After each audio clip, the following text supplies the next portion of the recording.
Greetings to all, I'm Melody Quaint and I'll be explaining on the introduction. Axiata Group Berhad was established in 1992 as a subsidiary of Telekom Malaysia, the Malaysian government-owned telecommunications corporations during the time. And in 2008, it was demerged from Telecom's list.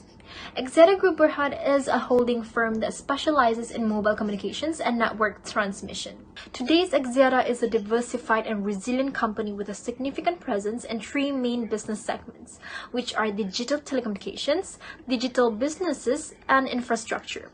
Axiata Group Berhad has gone a long journey where this company began with 40 million customers in 2008 and now it has 150 million members, making it Asia's largest network with coverage in Malaysia, Indonesia, Sri Lanka, Bangladesh, Cambodia, Myanmar, Thailand, and Pakistan. I am Axiata binti Muhammad Sulung alias Malik. So what is exchange rate? It is a risk that the Axiata Group Berhad will facing when they make a transition in the foreign currency. It is due to the fluctuation in the exchange rate. This will impact the company profit margin when there is no appropriate method applied to protect the company cash flow. First, it is the transaction exposure. It is the risk of losing money due to the change in the exchange rate during the course of business transaction. It is where the currency rate from the booking date and the settlement date are changed. It includes borrowing and lending, purchase and selling, acquiring asset and incurring asset, all in foreign currency, and be a part of the unperformance foreign currency exchange contract. This is a detail of the group outstanding net derivative financial instrument 2020, where we can see the cross currency have changed on the first year and increased on the next 3 years, and the fair value have unfavorable value on the 3 years. Next, on the put option, both value have negative amount. Meanwhile, for the convertible warrant, the value for 1 year to 3 years unchanged, and the forward currency have unfavorable value. Therefore, the fair value change have recorded a total net loss, which is negative 4,601. Next, Ringgit Malaysia decreased against all regional foreign currencies in 2020, particularly in USD.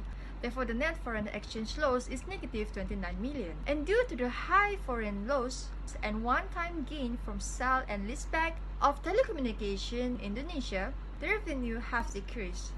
Move to August 2020, the company have launched a dual trade offering where it consists of 10 years of USD 500 million Sukuk and 30 years USD 1 billion.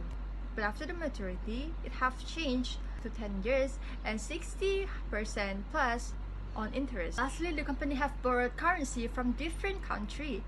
It have mixed local currency borrowing and foreign currency borrowing. When the company receive a foreign currency, it have to change to Ringgit Malaysia.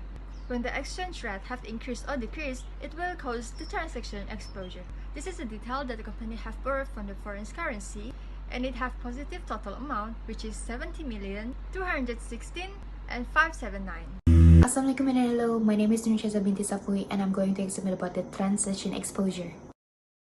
Transaction exposure is the part of the extent to which an organization's budget reports are affected by changes in foreign exchange rates.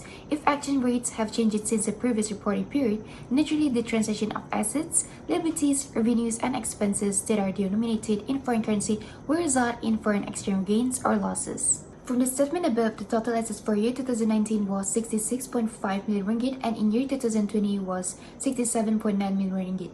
The total assets expanded by 1.4 billion ringgit. At that point, currency transaction contrasts adding up to 514.5 million ringgit. Finally, the decrease is halfway counterbalanced by the current increment financial year added up to 5.3 billion ringgit. For total liabilities in year 2019 was 84.3 million ringgit and in year 2020 was 101.1 million ringgit. Net liabilities diminished by 231.5 million ringgit. Lease liabilities expanded by 788.3 million ringgit to close at 9.6 billion ringgit, primarily because of an expansion of 2.4 billion ringgit, in part balanced by lease installments of 1.8 billion ringgit. Lastly, it shows that the share capital has increased from 13.85 million ringgit in year 2019 to 13.88 million ringgit in year 2020. The increase in share capital indicates the company has suffered profits, so that its share capital is increased in value. Looking on the economic exposure, Axiata Group Berhad that conducts business in several different currency in long run, always subject to fluctuations in cash flows because of the changes in one country's exchange rate.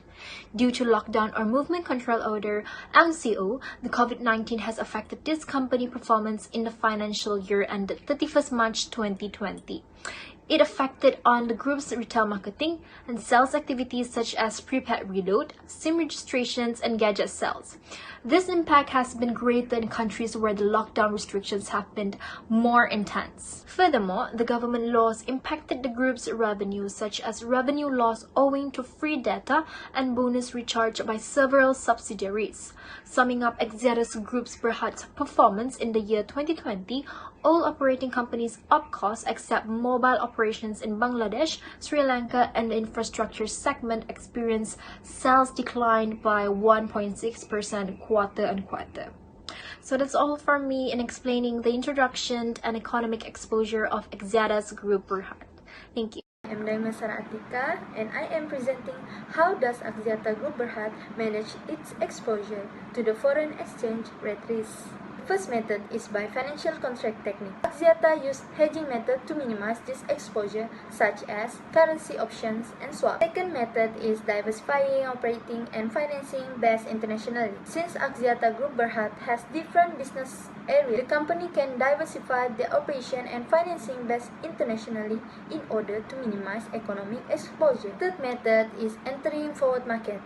Axiata entering forward market when companies can use the rate lock to fix the value of their foreign asset depending on the exchange rate of the forward contract. Fourth method is exposure netting. It is used to protect against currency rate fluctuation. Since Axiata Group Berhad has involved in many currencies, exposure netting can be used to protect them from the changes in exchange rate.